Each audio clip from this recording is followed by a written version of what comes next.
जय हिंद साथियों, बिहार पुलिस के लिए महत्वपूर्ण प्रश्न है। आज के सेट में आपको टोटल 25 क्वेश्चन देखने को मिलेगा। 2500 क्वेश्चन वीवीआई प्रश्न है, बहुत इंपॉर्टेंट प्रश्न है क्योंकि आपके एग्जाम में छपने वाला प्रश्न होता है।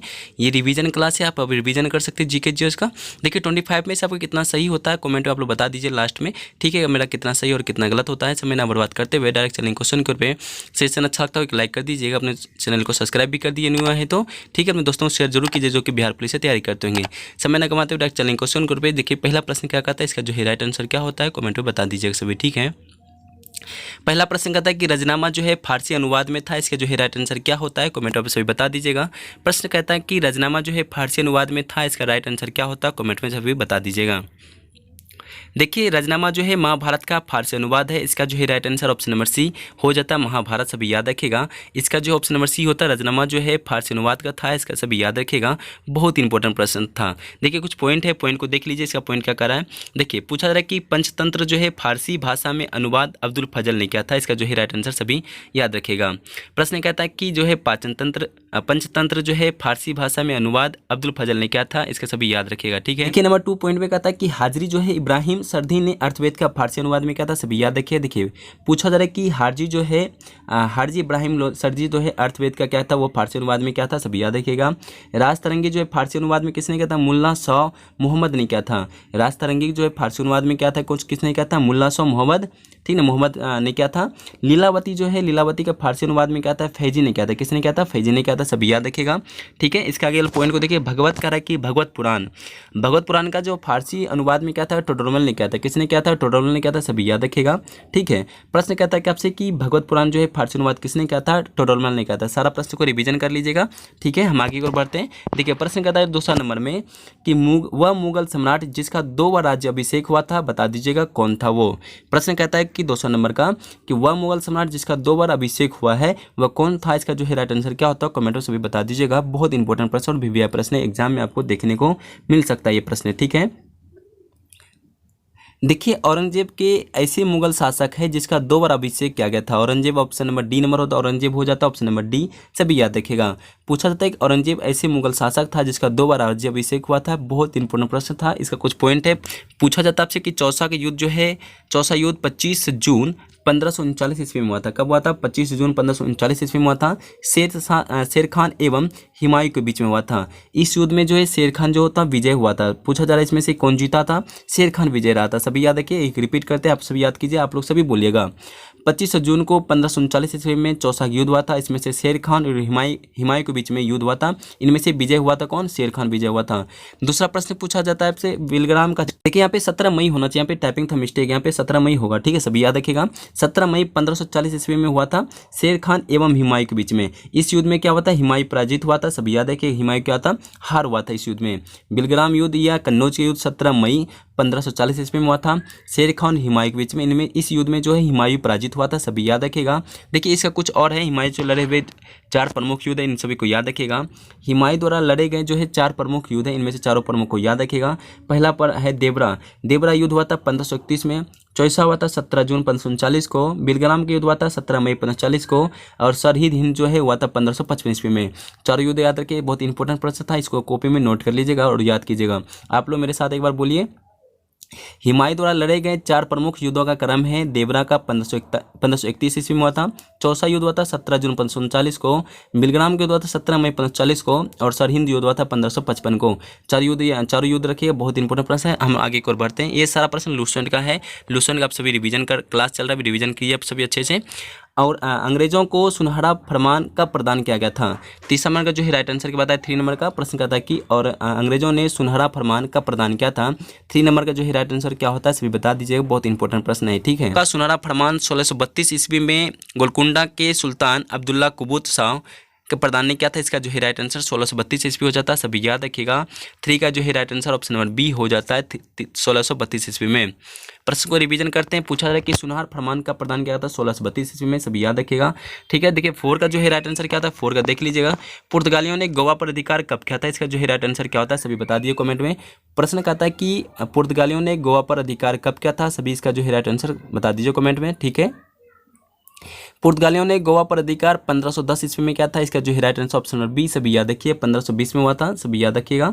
पूछा जाता है। एक बार रिपीट कर देते प्रश्न को, गोवा पर अधिकार कब क्या था? सभी याद रखिए 1510 ईस्वी में याद किया था। ठीक है, सभी याद रखिएगा। देखिए 5 का प्रश्न क्या था, 5 प्रश्न को देखिएगा और इसका कुछ पॉइंट है, देख लीजिए। 1509 ईस्वी में वह भारत के पुर्तगालियों का गवर्नर नियुक्त किया था। सभी याद रखिएगा, पूछा जाता है 1509 ईस्वी में। ठीक है, भारत का क्या था, पुर्तगालियों का वो गवर्नर नियुक्त किया गया था। फ्रांसीसी जो है अल्मीडा ने ब्लू वाटर नीति अपनाई थी। ये प्रश्न इंपॉर्टेंट, याद रखिए। ब्लू वाटर नीति किसने अपनाई थी? सभी याद रखिएगा। इसका वजह फ्रांसीसी डी अल्मीडा ने क्या था, याद रखिए पॉइंट को। ये बहुत इंपॉर्टेंट वीवीआई प्रश्न था, ये इंपॉर्टेंट प्रश्न है, इसको याद रखिए सभी।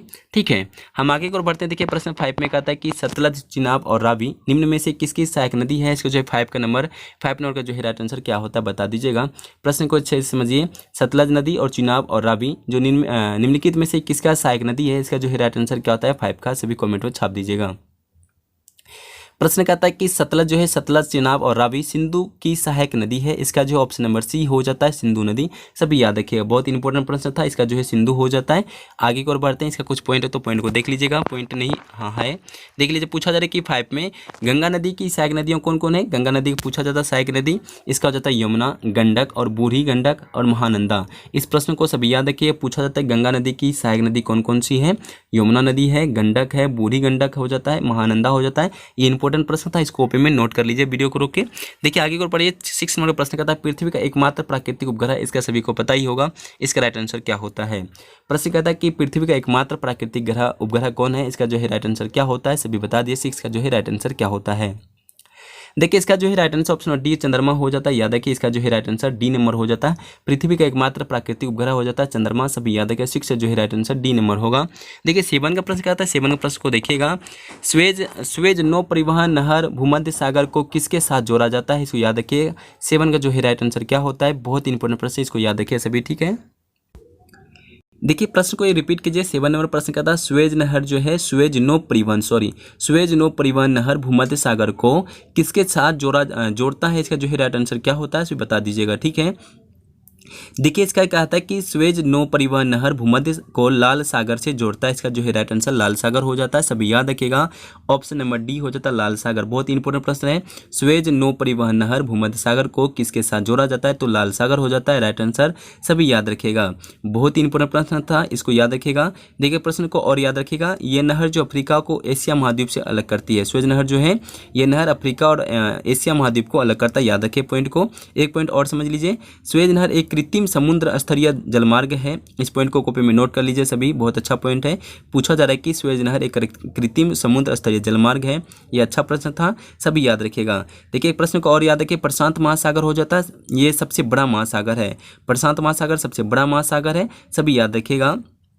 ठीक है, पूछा जाता है क्या प्रशांत महासागर सबसे बड़ा महासागर है? अटलांटिक महासागर हो जाता है, ये संपूर्ण संसार का छठा भाग स्थान पर था। अटलांटिक महासागर जो है पूछा जाता है, यह है संपूर्ण का छठा भाग पर स्थान है, सभी याद रखिएगा। ठीक है, हिंद महासागर है, हिंद महासागर को कहा जाता है अर्ध महासागर। हिंद महासागर को एक क्या है, अर्धमान सागर कहा जाता है, सभी याद रखिएगा। बहुत इंपॉर्टेंट प्रश्न था, सभी इंपॉर्टेंट प्रश्न को कॉपी में नोट कर लिया कीजिएगा। ठीक है, हम आगे की ओर बढ़ते हैं। देखिए कब इसका आगे का प्रश्न 8 नंबर का प्रश्न क्या कहता है। 8 नंबर के प्रश्न को देखिए। प्रश्न कहता है कि तने की कटाई का प्रयोग निम्नलिखित में से किस पुनः उगाने के लिए किया जाता है? 8 नंबर का जो है राइट आंसर क्या होता है, सभी बता दीजिएगा।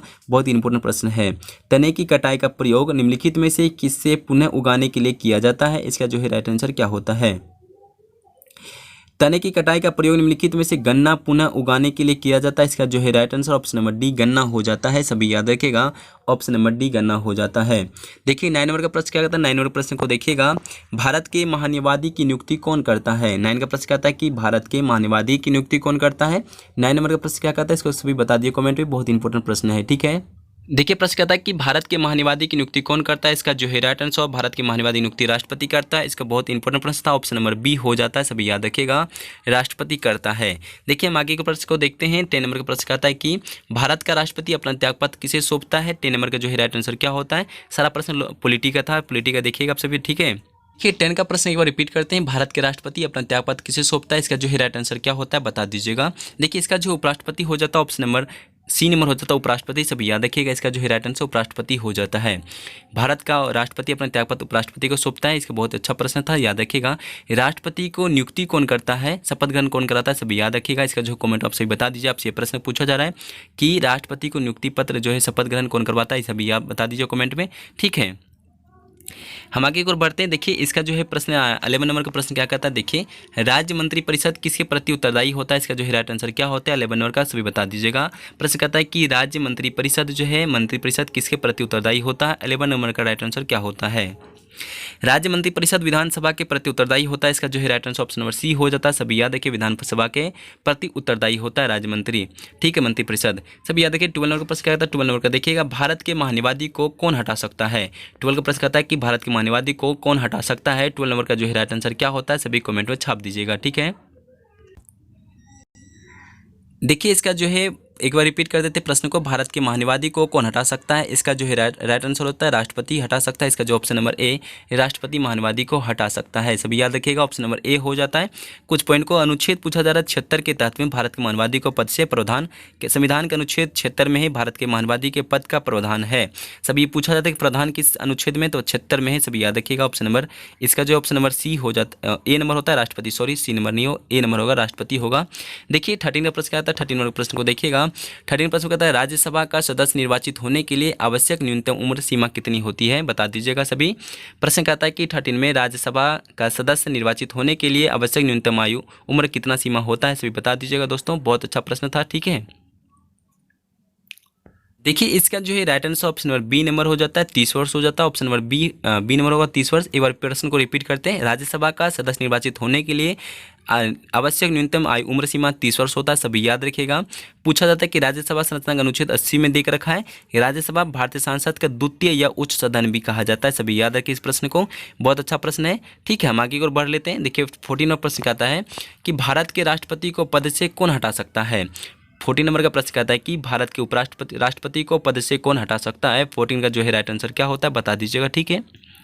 देखिए भारत के राष्ट्रपति को पद से सांसद हटा सकता है, इसका जो ऑप्शन नंबर 20 सांसद हो जाता है, सभी याद रखिएगा, ठीक है। पूछा जाता है कि भारत के राष्ट्रपति सांसद हटा सकता है, सभी याद रखिएगा, ठीक है। भारत राष्ट्रपति का महाभियोग अनुच्छेद 61 में देख रखा है, सभी याद रखिएगा, महाभियोग देख रखा है 61 में, ठीक है।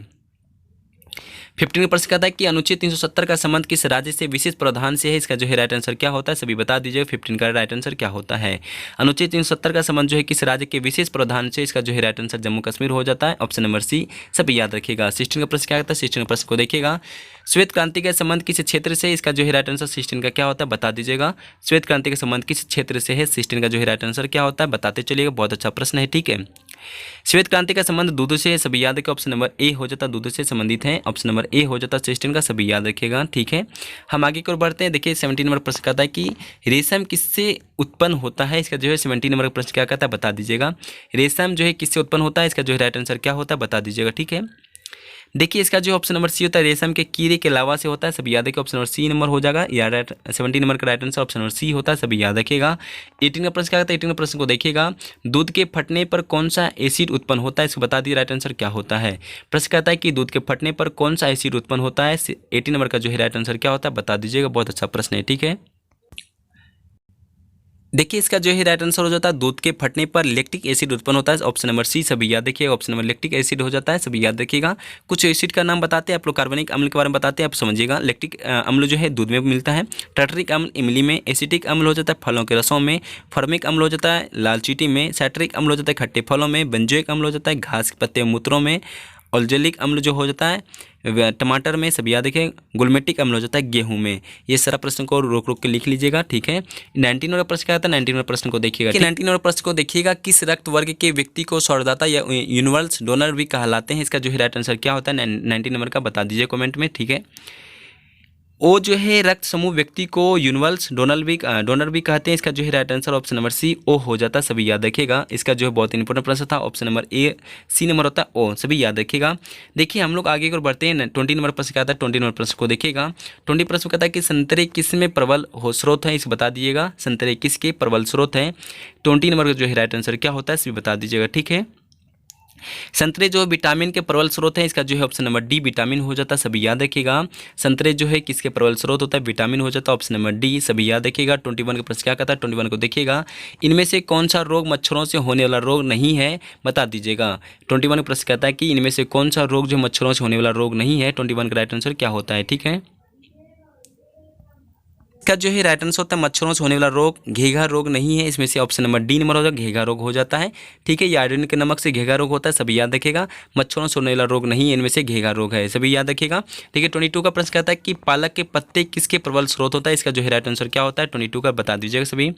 पूछा जा रहा है कि पालक के पत्ते किसके प्रबल स्रोत हैं, इसका जो है राइट आंसर क्या होता है।